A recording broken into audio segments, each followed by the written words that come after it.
तरह ही हमारे घर में भी बजट बना। ठीक है। और बजट बनाने के बाद सबने डिस्कस किया कि इस बजट में क्या क्या कमी छूट गई है। तो क्या पाया गया that the shortcomings, defect, flaw और इम्परफेक्शन इन दिस बजट, इस बजट में कौन कौन से डिफेक्ट, फ्लॉ, इम्परफेक्शंस और डेफिशिएंसी रह गई हैं। ठीक है। और जब डिफेक्ट ढूंढने की कोशिश की गई, इम्परफेक्शंस ढूंढने की कोशिश की गई, तो ये पाया गया दैट जो डिफेक्ट्स हैं उनको वो बेसिकली कनेक्टेड थे। दोस वेयर, उनको एस्टेब्लिश किया गया, उनको कपल किया गया, टाई किया गया, लिंक किया गया किसके साथ कि बजट में एजुकेशन को तो बहुत ज़्यादा इंपॉर्टेंस दे दी गई, लेकिन बजट में कहीं भी एंटरटेनमेंट की बात नहीं की गई। सो बजट में जो डेफिशिएंसी थी, डिफेक्ट था, फ्लॉ था, that deficiency was tied to, link to, pack to और fixed at improper budgeting. And it was said or it was suggested by all of us that simultaneously means together with education, at the same time with education, or concurrently, both education and entertainment should be budgeted for. It was suggested that both together, education and entertainment, simultaneously at the same time and concurrently should be budgeted for. And an idea emerged, emanated, came out and surfaced from among the family members. This idea emerged, emanated from you, that we all should watch a movie on this coming weekend.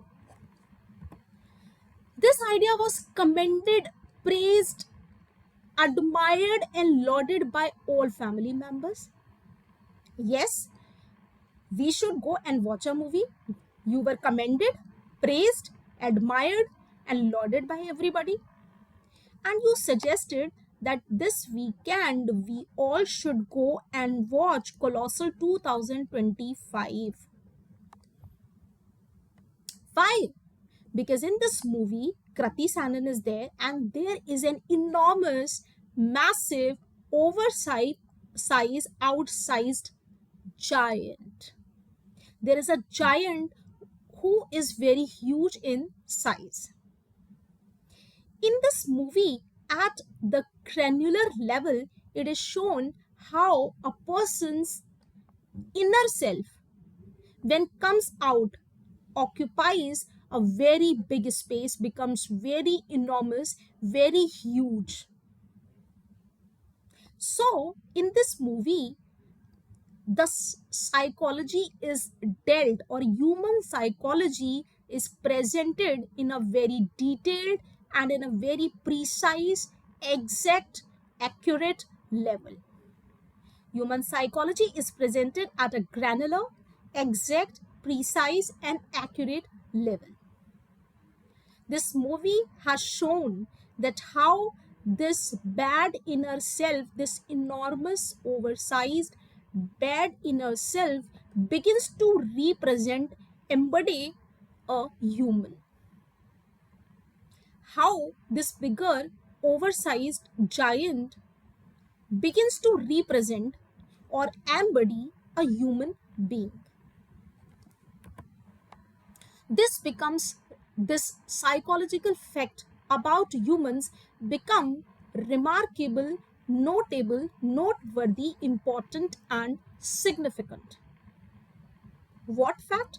That the bad self which is there in almost all human beings, when begins to embody or represent, it becomes enormous, huge, gigantic and massive in size. And what are the implications on that human being?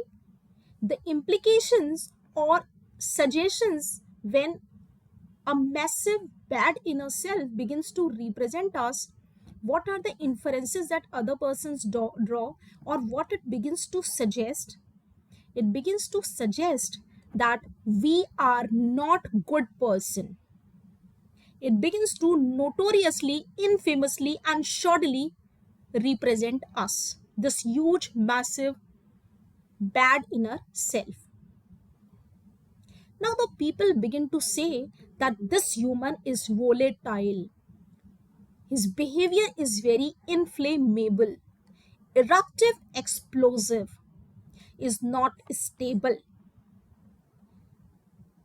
The people begin to say that given a minor stimulus, this person becomes volatile, inflammable, बहुत जल्दी temper loose कर देता है, explosive बन जाता है, eruptive और inflammable बन जाता है, and his or her personality is not stable. So these are the bottlenecks of our personality. These are the bottlenecks, means they begin to narrow down our perception.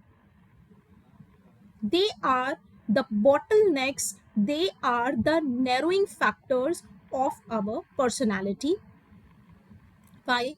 Because they show the unpredictability, peculiarity, vagaries, and oddity of our behavior.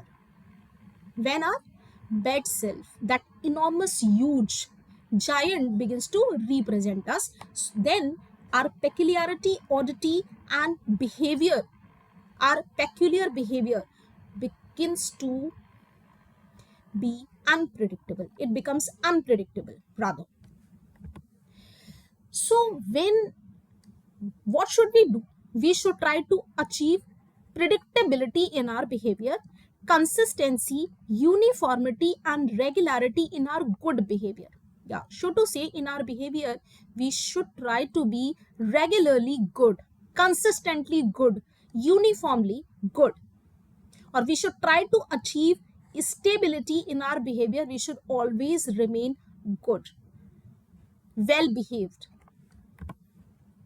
right? So now the vocabulary related to our RC is done. So students, this way, if you are going to approach the RC, then definitely the vocab will become a thing of 5 minutes only. So now read the passage.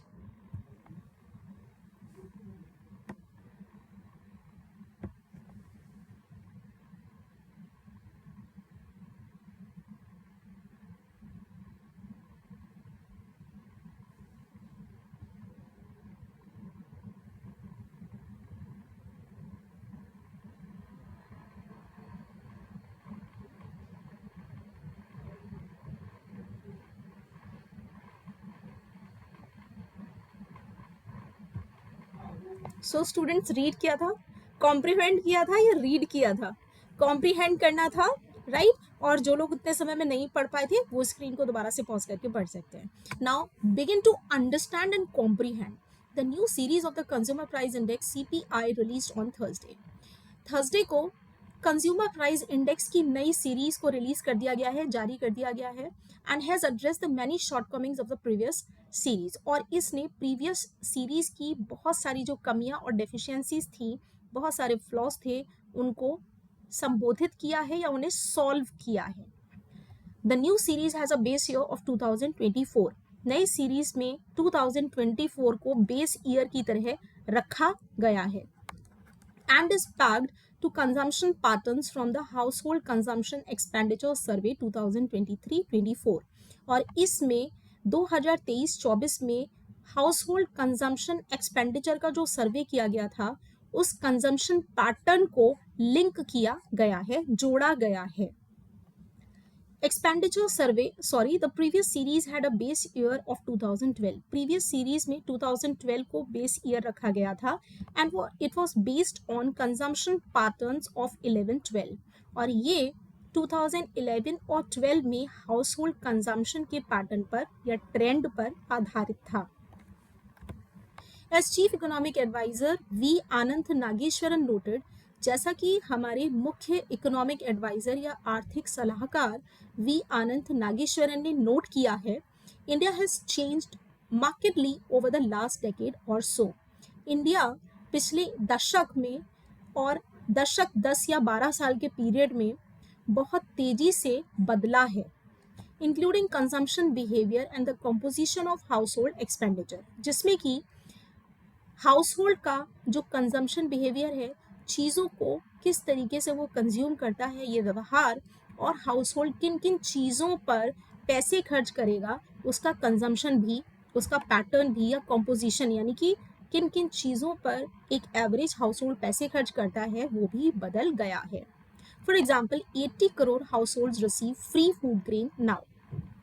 Example के लिए अब लगभग 80 करोड़ लोगों को free मुफ्त food grain मिलता है, which naturally reduces how much they need to spend on food, जो कि नेचुरल तौर पर यह बताता है कि अब उन्हें फूड पर यानी खाने पर पैसे खर्च करने की ज़रूरत नहीं है, या रिड्यूस हो गया है, उनका खर्चा कम हो गया है।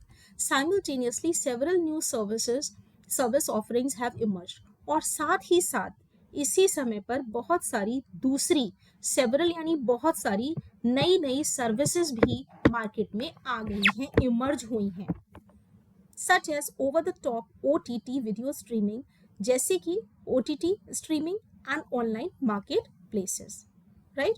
सो बेसिकली देखो, इस स्टेटमेंट से हमें एक बहुत अच्छी इंफॉर्मेशन मिल रही है कि कहीं ना कहीं एडिटर ये कह रहे हैं कि जो प्रेजेंट गवर्नमेंट है वो वेलफेयर पर काम कर रही है और इस स्टेप को वो वेलकम कर रहे हैं, ठीक है, जनता के वेलफेयर पर काम कर रही है। 80 करोड़ घरों को या परिवारों को मुफ्त में अनाज दिया जा रहा है। लेकिन यहाँ पे इसका इम्प्लिसिट मीनिंग क्या है बच्चों? इसका मीनिंग यहाँ पर ये है कि चूंकि 80 करोड़ लोगों को फ्री फूड ग्रेड मिल रहा है, तो अब एक्सपेंडिचर उन्हें फूड पर नहीं करना पड़ रहा है उतना जितना कि वो पहले कर रहे थे, अपने बजट में उन्होंने रखा हुआ था। देखो बेसिकली कंज्यूमर प्राइस इंडेक्स क्या होती है? कंज्यूमर प्राइस इंडेक्स का मतलब है कि एक एवरेज हाउस होल्ड अगर 100 रुपीज़ अपने टोटल घर खर्चे पर करता है, तो उसमें से कितना कितना वो किस मद के ऊपर करता है, घर पर, कपड़ों पर, ट्रांसपोर्टेशन पर, एजुकेशन पर, मेडिकल फैसिलिटीज़ पर। तो ये सारी जो मदें हैं फूड और बेवरेज पर, ये सारी मदें मिलकर इंडेक्स या लिस्ट बनाती हैं किन चीज़ों की, कि लोग किन किन चीज़ों पर कितना एक्सपेंडिचर करते हैं और खर्चा करते हैं, राइट। सो अब आप समझ पा रहे होंगे कि इनके कहने का मतलब ये है कि चूंकि 80 करोड़ लोगों को मुफ्त में अनाज मिल रहा है, तो उनका जो एक्सपेंडिचर था फूड और बेवरेज पर वो अब रिड्यूस हो गया है, कम हो गया है, right. The new series commendably tries to address these changes, और जो नई वाली सीरीज लॉन्च हुई है जिसमें बेस ईयर 2024 को माना गया है, उसने इन चेंजेस को, इन परिवर्तनों को सही तरीके से एड्रेस किया है, और एडिटर ने कमेंडेबली यानी बहुत बढ़िया तरीके से, प्रशंसनीय तरीके से इन चेंजेस को, इन परिवर्तनों को एड्रेस किया है। सो बेसिकली हमें यहाँ पर एडिटर की एक टोन पता चल गई कि वो तारीफ कर रहे हैं, right. The weightage of food and beverages in the overall CPI has been reduced to 36.75% from the earlier 45.86%. पहले वाले बेस ईयर में 2012 वाले बेस ईयर में फूड एंड बेवरेजेस को 45.86% का वेटेज दिया गया था, यानी कि अगर 100 रुपीज़ एक हाउस होल्ड अपने सामानों पर खर्च करता है, तो उसमें से 45.86% फूड और बेवरेज आइटम पर खर्च करता था। लेकिन अब इसे रिड्यूस करके नई वाली CPI में इसके वेटेज को रिड्यूस करके 36.75 कर दिया गया है। This is significant since food inflation was having an outsized influence on the overall CPI। ये बहुत महत्वपूर्ण है क्योंकि फूड के प्राइसेस में जैसे ही महंगाई आती है, तो उससे overall CPI consumer price index पर जो असर पड़ता है वो बहुत इनॉर्मस और ह्यूज होता है, despite forming a shrinking part of households' monthly expenditure। जबकि सच्चाई ये है कि हाउस होल्ड के मंथली एक्सपेंडिचर में फूड और बिवरेजेस का जो कॉम्पोजिशन है या जो पार्ट है वो लगातार श्रिंक हो रहा है, कॉन्ट्रैक्ट हो रहा है, रिड्यूस हो रहा है। फैक्ट ये है कि फूड और बिवरेजेस पर एवरेज हाउस होल्ड का खर्चा कम हो रहा है, और इसके ऑपोजिट चूंकि इसको वेटेज ज़्यादा दिया गया था, तो सीपीआई पे इसका इन्फ्लुएंस बहुत मैसिव हो रहा था जब भी प्राइजेज में या फूड के चीज़ों में महंगाई बढ़ती थी। ठीक है, वॉज हैविंग कॉन्टिन्यूटी को शो कर रहा है और ये पास्ट की बात कर रहा है कि पास्ट में ऐसा होता था जब हम 2012 को बेस ईयर मान के चल रहे थे। The index also covers more items. अब इस इंडेक्स में बहुत और भी ज़्यादा आइटम्स को जोड़ लिया गया है। ठीक है, पहले के कंपैरिजन में ज़्यादा आइटम्स को जोड़ा गया है, इंक्रीजिंग इट्स ग्रैनुलैरिटी एंड रिप्रेजेंटेटिवनेस, जिससे इसकी ग्रैनुलैरिटी मतलब एग्जैक्ट एंड एक्यूरेट नेचर और किस तरीके से ये पूरी सीपीआई को रिप्रेजेंट करता है वो बढ़ गया है। सीपीआई में बेसिकली हम क्या स्टडी कर रहे थे, what are the different items on which एक हाउस होल्ड एक्सपेंडिचर करता है। तो मंथली एक्सपेंडिचर में पहले जिन आइटम्स को ऐड ही नहीं किया गया था अब उनको ऐड कर लिया गया। I am giving you insight, और इनसाइट ये है कि देखो पहले डिजिटल एक्सपेंडिचर नहीं था, लोगों को नहीं पता था मोबाइल क्या होता है। ठीक है, लेकिन अब बहुत सारे digital platforms, online shopping apps और इसी तरीके की दूसरी चीज़ों पर लोगों का खर्चा बढ़ गया है। तो ज़्यादा चीज़ों को ऐड कर लेने की वजह से जो सीपीआई है वो अब ज़्यादा रिप्रेजेंटेटिव हो गई है, ज़्यादा अच्छी तरीके से एम्बडी कर रही है हाउस होल्ड के एक्सपेंडिचर या कंजम्पशन पैटर्न को। नोटेबली, इसलिए दिस इंक्रीज, नोटेबली मतलब remarkably, this increase includes a larger number of goods and services. तो जो ये इंक्रीज है वो ज़्यादा नंबर यानी कि ज़्यादा गुड्स और सर्विसेज को ऐड कर रहा है, इंक्लूड कर रहा है, यानी CPI. India service economy is growing faster than the economies average growth rate. India की टोटल या इकोनॉमी की जो एवरेज ग्रोथ रेट है उससे भी ज़्यादा तेजी से सर्विस इकोनॉमी का विकास हो रहा है। सो बेसिकली हम सभी को पता है कि किसी भी इकोनॉमी में कितने सेक्टर्स होते हैं, 3 होते हैं, एग्रीकल्चर, मैन्युफैक्चरिंग और तीसरा सर्विस। तो यहाँ पर ये कहने का मतलब है कि अगर इंडिया की टोटल जीडीपी 100 है मान लीजिए, तो उसमें 100 रुपीज़ में हम अगर एवरेज निकालेंगे तो कितना आएगा, नंबर से डिवाइड करते हैं 33.33 आएगा, राइट। तो हमारा जो सर्विस सेक्टर है उसका एवरेज इकोनॉमी के टोटल एवरेज से ज़्यादा है। तो सर्विस सेक्टर तेजी से बढ़ रहा है नेशनल एवरेज के कंपैरिजन में। ठीक है, and so price levels here are an increasingly important factor. और इसलिए प्राइजेस का बढ़ जाना या यहाँ पर जो प्राइजेस के लेवल्स हैं वो एक बहुत इंपॉर्टेंट फैक्टर हो जाते हैं, कारक हो जाते हैं। The new index also collects data from more market places across the country. और जो ये नई इंडेक्स में है इसमें हम डेटा को बहुत अक्रॉस द कंट्री, पूरे दुनिया भर के मार्केट प्लेसेस से कलेक्ट करते हैं। सो बेसिकली यहाँ पर ये क्या क्या कहना है इनका कि पहले हम जो डेटा कलेक्ट करते थे वो कुछ मार्केट से कर लेते थे, those we are not the true representation of the market prices. लेकिन अब हमने अक्रॉस द कंट्री मतलब across the length and across the width हमने लेना शुरू कर दिया है। तो उससे क्या होगा कि ट्रू पिक्चर आएगी हमारे सामने कि कहीं पर प्राइस 50 थे और कहीं पर 100 थे। तो हमने प्रॉपर वेरिएशंस को रजिस्टर भी यहाँ पर किया है ये पता लगाने के लिए कि किन चीज़ों की महंगाई कितनी बड़ी है। ठीक है, इंक्लूड्स 12 ऑनलाइन मार्केट प्लेसेस। अब ये इसमें जो नई सीपीआई है उसमें 12 ऑनलाइन मार्केट प्लेसेस को भी इंक्लूड किया गया है। More accurate inflation data have several implications for macroeconomic stability and monetary and fiscal policy. Inflation का डेटा जितना सटीक होगा उसकी मैक्रो इकोनॉमिक स्टेबिलिटी, मॉनेटरी यानी कि मनी रिलेटेड, फिस्कल यानी कि फाइनेंशियल पॉलिसी के ऊपर जो इम्प्लीकेशंस होंगे, उससे जो इन्फरेंसेस ड्रॉ किए जाएंगे वो उतने ही ज़्यादा सटीक होंगे, सही होंगे। ठीक है, food inflation in India is notoriously volatile. Bharat में खाने पीने की जो चीज़ों पर महंगाई बढ़ती है वो बहुत ज़्यादा वॉलेटाइल है, इन्फ्लेमेबल है, उसकी रेंज बहुत ज़्यादा होती है, वो बहुत इरप्टिव और एक्सप्लोजिव होती है, क्विकली रिफ्लेक्टिंग सप्लाई बॉटलनेक्स। वो बहुत जल्दी ही सप्लाई साइड पर कौन कौन सी अड़चनें और बाधाएं हैं जो मार्केट में सप्लाई को नहीं होने दे रही हैं नैरो कर रही हैं उनको रिफ्लेक्ट करती हैं, दर्शाती हैं, as well as a vagaries of weather, और ये साथ ही साथ मौसम में होने वाले वेगरीज परिवर्तनों को भी दर्शाती हैं, जो ऑडिटीज हैं उनको भी दर्शाती हैं।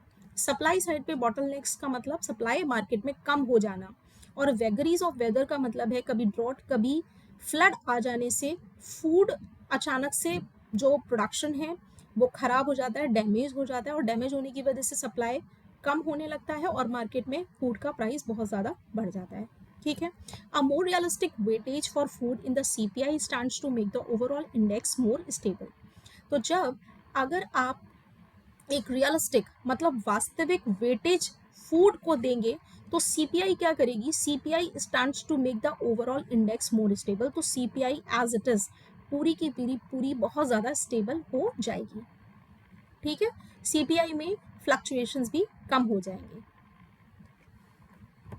This in turn can increase predictability in budget making, और ये बदले में क्या होगा, इसकी वजह से बजट बनाने में प्रिडिक्टेबिलिटी भी बढ़ जाएगी, कंसिस्टेंसी भी बढ़ जाएगी। कि शुरुआत में देखो इसका इनका यहाँ पर कहने का मतलब क्या है कि बजट में एस्टिमेट किया गया कि हमें टोटल 100 रुपीज फूड पर सब्सिडी देनी थी। ठीक है, लेकिन हम चूंकि पूरी तरह से डिपेंडेंट किस पर थे, हम इकोनॉमिक सर्वे पे डिपेंडेंट थे, और इकोनॉमिक सर्वे ने हमें क्या बताया कि फूड इन्फ्लेशन था, वो फूड इन्फ्लेशन 10% की रेट से बढ़ रहा है, ये एक्चुअल फिगर नहीं था। ठीक है, और हमने बजट में जो प्रोविजनिंग की थी वो इकोनॉमिक सर्वे के आधार पर ही करी थी। एक्चुअलिटी क्या है कि फूड इन्फ्लेशन इतनी तेजी से नहीं बल्कि 20% से बढ़ रहा है। These are just examples, right. तो हमें क्या करना पड़ेगा, हमें बजट में जो पहले हमने एस्टिमेट किया था उसमें अब हमें बजट में रिवीजन करना पड़ेगा और हमें अब ज़्यादा प्रोविजनिंग करनी पड़ेगी। ठीक है, बजट में जितनी भी प्रोविजनिंग की जाती है या जो भी पॉलिसीज बनाई जाती हैं वो मोस्टली इकोनॉमिक सर्वे पे डिपेंडेंट होती हैं, और economic survey CPI consumer price index के बेसिस पर कोई भी चीज़ अनाउंस करता है कि भाई इस साल महंगाई की दर कितनी रही, फूड पर कितनी रही, ठीक है, बाकी किस चीज़ पर कितनी रही। हम यहाँ पर फूड की बेसिकली बात कर रहे हैं। क्लियर हो गया। तो जितनी स्टेबिलिटी सीपीआई में रहेगी उतनी ही ज़्यादा स्टेबिलिटी बजट बनाने में भी आएगी, बजट के एस्टिमेट्स करने में भी आएगी, और बाद में हमें बजट में रिवीजन नहीं करना पड़ेगा। Such as since some aspects are link to the CPI, क्योंकि बजट बनाने के कुछ एस्पेक्ट्स जो होते हैं वो सीपीआई से जुड़े होते हैं। Such as inflation index, dearness allowance and dearness relief, जैसे कि इन्फ्लेशन इंडेक्स पर आधारित जो महंगाई भत्ता दिया जाता है और महंगाई से रिलीफ देने के लिए कुछ सब्सिडी या रिलीफ पैकेजेस जो गवर्नमेंट द्वारा दिए जाते हैं वो। As far as monetary policy is concern, जहाँ तक कि कंट्री की मॉनेटरी पॉलिसी का सवाल है, संबंधित है, and updated CPI gives the reserve Bank of India's monetary policy committee a more accurate picture of inflation. तो जब सीपीआई अपडेटेड होती है, समय के साथ उसमें रिवीजन किया गया होता है, तो उससे रिजर्व बैंक की मॉनेटरी पॉलिसी कमिटी को इन्फ्लेशन से जुड़ी हुई साफ साफ पिक्चर मिल जाती है, as it decides the various policy interest rates, क्योंकि रिजर्व बैंक ऑफ इंडिया को बहुत सारी पॉलिसी से रिलेटेड इंटरेस्ट रेट्स को भी डिसाइड करना पड़ता है। ठीक है, रिजर्व बैंक ऑफ इंडिया की मॉनेटरी पॉलिसी कमेटी बहुत सारी पॉलिसी से रिलेटेड इंटरेस्ट रेट्स को डिसाइड करती है, और वो ये डेटा सीपीआई के बेसिस पर या वो पॉलिसी इंटरेस्ट रेट सीपीआई के बेसिस पर अनाउंस करती है, डिसाइड करती है। तो जब सीपीआई अपडेटेड होगी तो उसकी इंटरेस्ट रेट भी ज़्यादा इफेक्टिव होगी। At the moment MOSPI provides a linking factor, इस समय पे जो ministry of statistical and programme implementation है वो एक लिंकिंग फैक्टर प्रोवाइड करती है, and leaves it to the public, और ये लोगों को पर छोड़ देती है to calculate how earlier inflation data would have looked like under the new methodology, कि अगर नई मेथोडोलॉजी के तहत आप पुरानी इन्फ्लेशन डेटा को कैलकुलेट करोगे तो वो कैसा दिखाई देगा। इट शुड यानी कि ओपिनियन ऑफ द एडिटर, यहाँ पर शुड से क्लियर कट पता चल रहा है कि ओपिनियन एडिटर की यहाँ पर आ गई है। इट शुड इंस्टेड, इसकी बजाय इसे ये करना चाहिए, provide the back data itself, कि इसी पुराने डेटा को खुद से प्रोवाइड करना चाहिए। टू ईज कंपैरेटिव एनालिसिस, जिससे कि एक तुलनात्मक अध्ययन किया जा सके, एनालिसिस विश्लेषण किया जा सके। It should also stick to its plan to revise the CPI every 5 year, और इसे अपने जो इसने प्लान बनाया है कि CPI को हर 5वें साल में रिवाइज किया जाएगा, उस पर टिकना चाहिए, उस पर मजबूती से खड़े रहना चाहिए। And not to wait another 11 years to update it, और अगले 11 साल इसे वेट नहीं करना चाहिए अपडेट करने के लिए। So now have come the questions. What is the primary objective behind introducing the new CPI series with base year 2024? Friends, because I am a new YouTuber, so I cannot afford to pause the screen every now and then. So you people are requested to pause the screen at your comfort. And please do remember, time को भी ध्यान में रखिए, क्योंकि exam की setting में जितना time आपको किसी क्वेश्चन को करने के लिए मिलता है उतना ही लेना शुरू कीजिए। What is the primary objective behind introducing the new CPI series with base year 2024? नई CPI series जिसमें base year 2024 को बनाया गया है, उसका मुख्य उद्देश्य क्या है? To increase government control over inflation data, जिससे कि गवर्नमेंट का कंट्रोल इन्फ्लेशन डेटा के ऊपर बढ़ जाए। नो, ऐसा कहीं नहीं बताया कि गवर्नमेंट का कंट्रोल बढ़ाना है। उन्होंने क्या बताया था कि पुरानी वाली जो CPI थी वो बेस ईयर 2012 के ऊपर बेस थी, और अब जो हमारे हाउस होल्ड का कंजम्पशन पैटर्न है वो बहुत ज़्यादा बदल गया है। इसके अलावा बहुत सारी नई चीज़ों पर भी लोग खर्चा करने लग गए हैं, ऑनलाइन सर्विसेज लेने लग गए हैं, ऑनलाइन प्लेटफॉर्म को यूज़ करने लग गए हैं, और डिजिटल सर्विसेज को लेने लग गए हैं। ठीक है, to reflect updated consumption patterns of the household. Yes, this is the answer.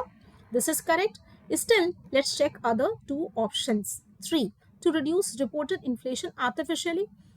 जो इन्फ्लेशन रिजर्व बैंक ने या इकोनॉमिक सर्वे में बताया गया है उसको जानबूझ के आर्टिफिशियली रिड्यूस करने की कोशिश करने के लिए ये मुख्य मकसद है? Not at all. बल्कि आप अगर 2012 से 12 साल बाद या 15 साल बाद किसी चीज को कंपेयर कर रहे हैं तो वो ज्यादा आएगा इन्फ्लेशन। ठीक है, कम नहीं, उल्टा ज्यादा आएगा। तो this is not the answer. To align India CPI with global standard, यहाँ ग्लोबल स्टैंडर्ड की बात नहीं करी, यहाँ ये बोला है कि इंडियन हाउस होल्ड का कंजम्पशन पैटर्न जो है वो कैसे, किन किन चीजों पर कितना पैसा खर्च करते हैं उसको ध्यान में रखते हुए चेंज किया गया है। ठीक है, so answer will be 2. Number 2, the reduction in the weightage of food and beverages in the CPI suggest. नई वाली CPI में फूड और बेवरेजेस को जो वेटेज कम किया गया है इन दोनों चीज़ों का, वो क्या सजेस्ट करता है? Food prices are no longer important in inflation calculation, no ways. Clear cut ये बताया है कि पहले 45% के अराउंड वेटेज मिला था फूड बेवरेजेस को 2012 बेस ईयर को जब माना गया था, और अभी उसे रिड्यूस करके 37% 2024 के बेस ईयर में कर दिया गया है, यानी कि 37% रखा गया है। और यहाँ पर क्या लिखा है? यहाँ पर लिखा है नो लॉन्गर इम्पॉर्टेंट। ठीक है, अगर एक एवरेज हाउस होल्ड 100 में से 37 रुपीज फूड पर खर्च कर रहा है तो नो लॉन्गर तो नहीं रहता, still it is very significant. Households are spending a relatively smaller share of income on food. Exactly यही है। 2012 में 45 कर रहे थे, लेकिन अब वो कम हो गया है। इसको रिफ्लेक्ट करने के लिए वेटेज को भी रिड्यूस किया गया है। Which of the following can be inferred from the inclusion of online marketplaces in the new CPI series? इनमें से न्यू CPI सीरीज को इंक्लूड, जो न्यू CPI सीरीज है उसमें ऑनलाइन मार्केट प्लेसेस को भी ऐड किया गया है, उससे आप क्या इन्फर कर सकते हैं, क्या समझ सकते हैं? Traditional markets have become irrelevant, जो पुराने मार्केट्स हैं वो इररेलेवेंट हो चुके हैं। नो वेज, ऐसा तो कहीं नहीं बताया। ये बताया है कि डिजिटल या ऑनलाइन मार्केट प्लेसेस को ऐड किया गया, लेकिन पुरानों को खत्म कर दिया गया, ये कहीं नहीं बताया। Digital consumption forms growing part of house hold expenditure, exactly इन्हीं वर्ड्स में एडिटर ने बताया है। ठीक है, The passage suggests that food inflation has an outsized influence on CPI. Passage का क्या कहना है, क्या सजेस्ट कर रहा है पैसेज, कि जब फूड में इन्फ्लेशन आता है तो उसका इन्फ्लुएंस सीपीआई पर बहुत इनॉर्मस और ह्यूज होता है. क्या सजेस्ट करता है, that food prices are politically sensitive. Food prices politically sensitive होते हैं. ये प्रैक्टिकली ट्रू है बट पैसेज में हिंटेड नहीं है. 2 food items dominate India's exports. This is practically correct but still not hinted in the passage, not told in the passage. Earlier CPI gave disproportionately high weightage to food. This is the answer. ये क्या suggest करता है, outsize का मतलब बहुत ज़्यादा influence करना. ठीक है, तो जितना फूड पर खर्चा नहीं किया जा रहा है एक्चुअली, उससे ज़्यादा फूड को वेटेज दिया गया था. A more realistic weightage for food in CPI is expected to. Just a minute. ये बोल रहे हैं a more realistic weightage. अगर आपको एक ज़्यादा रियलिस्टिक यानी वास्तविक वेटेज फूड को अगर आप देंगे CPI में, तो उससे क्या होगा, it will increase volatility in inflation data. Inflation data में वॉलेटिलिटी बढ़ जाएगी, बल्कि इसका उल्टा है. उनका क्लियर कट कहना है कि जितना ज़्यादा एक्यूरेट एग्जैक्ट आप फूड को वेटेज देंगे, सीपीआई भी उतनी ही सही रिप्रेजेंटेशन होगी और पॉलिसीज को भी उतना ही एक्यूरेट और सही बनाया जा सकेगा. ठीक है, तो देखते हैं answer. Make the overall inflation index more stable. ठीक है, the author's tone towards the new CPI series can best be described as. Tone को क्या कहा जा सकता है, कैसी है ऑथर की टोन. इंडिफरेंट तो देखो कभी भी नहीं होती. इंडिफरेंट का मतलब होता है उसे कोई फर्क नहीं पड़ता. ठीक है, एडिटर का काम है सरकार की नीति प्रॉब्लम्स इन सबको दूर करने की कोशिश करना, और उसके लिए ही वो कमेंट्री देते हैं, तो इंडिफरेंट तो हो ही नहीं सकती. ठीक है, दूसरा स्ट्रांगली डिसमिसिव, पूरी तरह से खारिज कर देने वाली है नहीं है, क्योंकि उसने कमेंडेबल वर्ड बोला है, उसने बोला है तारीफ करने लायक है. ठीक है, एक दो जगह पे उसने वर्ड्स का भी यूज़ किया है कि प्राइस जो 2024 की जो हम सीरीज यूज़ करते हैं उसमें चेंजेस को, बहुत सारे चेंजेस को ऐड किया गया है, बहुत सारे टर्म्स को ऐड किया गया है, वो नोटेबल है. राइट. देन हाईली क्रिटिकल नहीं है, क्योंकि जब आप कमेंड कर रहे हो तो हाईली क्रिटिकल नहीं हो सकता. Cautiously optimistic but reform oriented, जब शुड का यूज किया जा रहा है तो this is reform oriented only. ठीक है, ऑथर ने क्या कहा, और ध्यान रखना शुड वर्ड अगर ऑथर ने यूज कर दिया, एडिटर ने यूज कर दिया, तो उनका मतलब होता है कि वो चाहता है कि रिफॉर्म इन लाइंस पर हो जाए. और कॉशियसली ऑप्टिमिस्टिक, कॉशियसली मतलब सावधानी पूर्वक, ऑप्टिमिस्टिक वो बिल्कुल है, बिकॉज 2024 वाला जो बेस ईयर है उसको वो कमेंड कर रहा है, उससे फायदे होंगे. क्या फायदे होंगे, जो बजट में बार बार रिवीजन होता था, एस्टिमेट कुछ किया जाता था, उसके बाद में दोबारा से पैसे एलोकेट करने पड़ते थे फाइनेंस मिनिस्ट्री को, वो चीज़ें नहीं होंगी. हमारा बजट अब ज़्यादा स्टेबल हो जाएगा, पॉलिसीज अब ज़्यादा स्टेबल हो जाएंगी. ठीक है, तो cautiously optimistic. Why does the author argue that MOSPI should provide backed data under the new methodology? Author ने क्यों आर्ग्यू किया है कि MOSPI को बैक डेटा को नई मेथोडोलॉजी में प्रोवाइड करना चाहिए. क्लियर कट वहाँ पर बताया था कि जिससे कि लोग को कंपैरिजन मिल जाए, कंपैरेटिव एनालिसिस मिल जाए. ठीक है, यहाँ पे भी लिखा है to make historical comparison easier, जिससे कि पुरानी डेटा को आप नई मेथोडोलॉजी से कैसे कंपेयर कर सकते हैं, पुराने वाले उसमें कितना इन्फ्लेशन होता था और नए वाले में कितना हो रहा है, वो आप क्लियर कर समझ पाएं, कंपैरिजन कर पाएं. Which of the following is most likely to benefit directly from more accurate CPI? Most likely to benefit, इनमें से कौन सी चीज सबसे को फायदा होने के सबसे ज्यादा चांसेस हैं? Directly from more accurate CPI. अगर CPI बिल्कुल एक्यूरेट है, बिल्कुल टू द पॉइंट है, एग्जैक्ट है, तो डायरेक्ट तौर पे फायदा होगा. किसे होगा? एक्सपोर्ट ओरिएंटेड फर्म्स को, nowhere mentioned. The monetary policy committee of RBI, ये डायरेक्टली बताया भी है कि RBI की जो कमिटी है, जो मॉनेटरी पॉलिसी बनाती है और इंटरेस्ट रेट्स को बताती है, उसको बहुत फायदा होगा।